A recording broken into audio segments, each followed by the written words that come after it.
Hello guys and welcome back to TomTalks, and today we're going to be talking about the 15th album from Nas-Magic.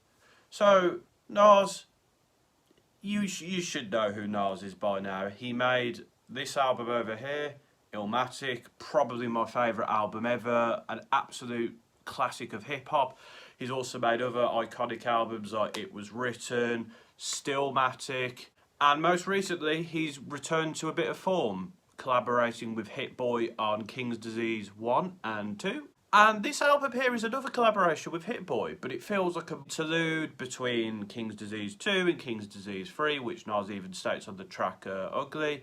KD3 on the way, this just feed the buzz. It is quite short, it's 30 minutes, it's 9 tracks, but it's good, kind of straight to the point. Speechless starts things off well with the kind of beat you expect from Hit Boy. There's boom bap beat, like distorted drums, an electric guitar in there. There's a bit of Madlib influence. Sounds a bit classy, like you'd hear it at a restaurant. And Nas is just doing his thing, man. He's just talking about the hardships of life. People like Amy Winehouse finding heaven, but heaven is also on earth. Basically kind of say life's been kind to him, but he also recognises the struggle of life, and he kind of like criticises like addicts labelling one another when they've all got their issues and they should all deal with those issues. I think the best line on this is, I'm 21 years past the 27 Club. 27 Club is this age where a lot of celebrities like the aforementioned Amy Winehouse die out due to the pressures of fame. He's saying he's come past this,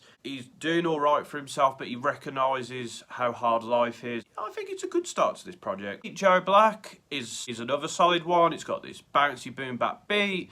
He's bragging about his status more on this track, saying no one can really touch him, no one can fuck with him, people today can't rap. It's a very 90s vibe, and it just sounds good. Ugly, which is next up, is one of the weak points on the project. It's got this sort of distorted background vocals and piano keys in the production, which make it decent. But Nas has decent lines on here, there and there, but there's nothing we haven't heard yet on this album or previous Nas projects, and I just was a bit indifferent to this track, to be honest. 4016 Building is another one of the highlights of this album. It's got this very energetic beat which gets you pumped. Nas is going in on here. This is him effortlessly spraying bars left, right and centre. Though matches this production very well as well. And there's some great lines on here. Again, like, I got so many kids in the game, it's like a gender revealing. That line did make me laugh a bit. Again, bigging himself up, talking about how great he is, but also reflecting on the little guy, saying people are struggling, and he recognises that. And he's kind of similar to what we've heard before, but I feel like this track stands out more. There's a bit more energy to it. Nas is going in on this one. It's got a real freestyle feel to it, which I think adds to the enjoyability of the track. Hollywood Gangster, the beat matches the title track with this like classy, shiny beat. It feels like something that could have been used in like any sort of gangster film from like any sort of time period. It's very cool, it's very crisp. Nas is reflecting on similar themes again, but he sounds good here.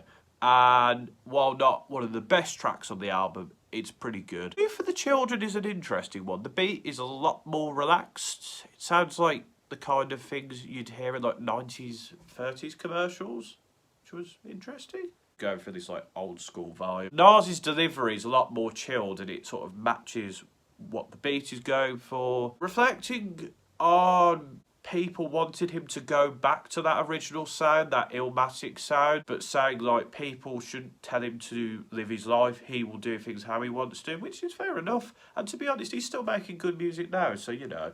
It's not like he's sold out necessarily, or he's not making good music, because a lot of rappers don't last this long. Like Nas has been going for almost 20 years now, which is a long time, and considering that, he's making some pretty good music still. There's a lot more positive message to this, like he's encouraging those closest to him reach for their dreams, because he's done it and he knows it's possible, and I think that's a good message to put across. He's shouting out the pioneers like ODB, of course, one of the Wu-Tang members. It's a good track. We do have one collaboration on this album, or two I should say, and that is on the track Wave Gods, which features A$AP Rocky and DJ Premier. Premier, part of this wavy beat with his usual scratches and sampling of old tunes. You know what to expect when you get DJ Premier. Nas makes his very bold claim, saying him and Hit Boy like the new Gangster, which of course Premier was part of, which I can kind of understand that. For a good MC and producer duo, they do their thing. It's a bold claim to make though, but Nas is one of the greats, so I think he can make those claims. Him and A$AP just sound very wavy over this beat. It's very effortless again, and it's just a good vibe. The Truth is probably the only track on here I'm just like, ugh. She's very bare bones, there's not much to it there, and Nas just isn't really saying anything special or new on here. His verse is fine, but he doesn't really stand out. And it's the first time that I've heard something on this album where I'm just, we didn't need this. I could take or leave ugly, but this track, no. Truth, it may be, but it's not the truth I want to hear. And finally, we end things with Dedicated, which starts off with like this funky boom bap beat. Love a bit of funk. Talking about how he could quite easily just settle down, but he wants to use his position not only to make good music, but also to help those around him. Kind of reflecting on the themes of this album, like he sees the struggle in life and he wants to help, which, very good. I am all for that. Then we switch things up with this like more classy boom bap beat. It's distorted piano keys, like somebody's going brrr. It's not as interesting, but it's decent verses in the second part. But the first part I do like quite a bit, which makes this one of the standouts for me. Overall, I did enjoy this new Nas project. I thought it was decent. I thought the production was pretty good. I thought the flows and the bars and everything was a good standard. Not as good as King's Disease 2 or King's Disease or obviously the absolute classics that Nas has put out in his career. But it's a solid project, and like he said, it's a stopgap between King's Disease 2 and King's Disease 3. He released this like only a few months after King's Disease 2 came out. I'm always happy to see more Nas, and when it's good, I'm even happier. I'm going to give this project a 7 out of 10. What did you think of this project though? Let me know in the comments, and until next time, this has been another TomTalks.